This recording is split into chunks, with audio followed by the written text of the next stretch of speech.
കുറച്ച് സാധനങ്ങൾ വാങ്ങിക്കാൻ വേണ്ടിയിട്ട് പുറത്ത് പോയിരിക്കുമായിരുന്നു. പക്ഷെ അമ്മ പറഞ്ഞു ഉച്ചയ്ക്ക് ചോറ് കഴിച്ചിട്ട് പോയാൽ മതി. ഇല്ലെങ്കിൽ വെറുതെ ചോറും കറിയൊക്കെ വേസ്റ്റ് ആയിരിക്കും. അങ്ങനെ തോരനാക്കാനുള്ള സംഭവങ്ങളൊക്കെ മുറിച്ചിട്ട് കൊടുത്ത് വാവേനൊക്കെ റെഡിയാക്കി സെറ്റാക്കി വെച്ചിട്ടുണ്ട്. ഹരിയും ശ്രീയും സെറ്റായിട്ട് റെഡി ആയിട്ടിരിക്കുമായിരുന്നു. അതിനുശേഷം ഞാനും അമ്മയും പോയി റെഡിയാവാൻ വേണ്ടി പോയി.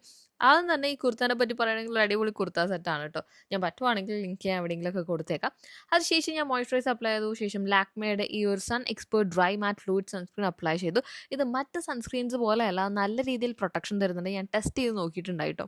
ഇതിനകത്ത് SPF 50 ഉണ്ട്, PA4+ ആണ് വരുന്നത്. 5 സെക്കൻഡ് കൊണ്ട് പെട്ടെന്ന് ഇത് അബ്സോർബും ചെയ്യുന്നുണ്ട്. മാത്രമല്ല ഒട്ടും ഗ്രീസി അല്ല, ഒട്ടും സ്റ്റിക്കി അല്ല, ഒരു മാറ്റ് ഫിനിഷ് അല്ലെങ്കിൽ മാറ്റ് ലുക്കാണ് തരുന്നത്. ഇത് നോൺ കൊമോഡജനിക് ആണ്. മാത്രമല്ല 1% നിയാസിനമൈഡും 1% സെറമൈഡും ഉണ്ട്. അതുകൊണ്ട് തന്നെ പാസ് ഡാമേജ് കുറയ്ക്കാൻ വേണ്ടിയിട്ട് ഫ്യൂച്ചറിൽ ഡാമേജ് വരാണ്ടിരിക്കാൻ വേണ്ടിയിട്ടും ഹെൽപ്പ് ചെയ്യും. ആൻഡ് അടിപൊളി പ്രോഡക്റ്റ് ആണ്. സപ്പോസ് ഈ ഒരു പ്രോഡക്റ്റ് പർച്ചേസ് ചെയ്യാൻ വേണ്ടിയിട്ട് എൻ്റെ കൂപ്പൺ കോഡ് ആയിട്ടുള്ള LFRESH35 യൂസ് ചെയ്യുകയാണെങ്കിൽ അറ്റ് ജസ്റ്റ് 324 റുപ്പീസ്, അതായത് 35% ഓഫിൽ നിങ്ങൾക്ക് പേർപ്പിൾ അവൈലബിൾ ആണ്. ഈ ഒരു QR കോഡ് സ്കാൻ ചെയ്താൽ മതി, ഡയറക്റ്റ് ആയിട്ട് നിങ്ങൾക്ക് പർച്ചേസ് ചെയ്യാൻ വേണ്ടി പറ്റുന്നതായിരിക്കും. ഇതാണ് എൻ്റെ ഫൈനൽ ലുക്ക്. ആൻഡ് നിങ്ങൾക്ക് ഇഷ്ടപ്പെട്ടോ ഇല്ലയോ എന്ന് കമൻറ്റ് ചെയ്യാൻ വേണ്ടി മറക്കണ്ട. അപ്പോൾ എല്ലാം പറഞ്ഞ പോലെ ബൈ.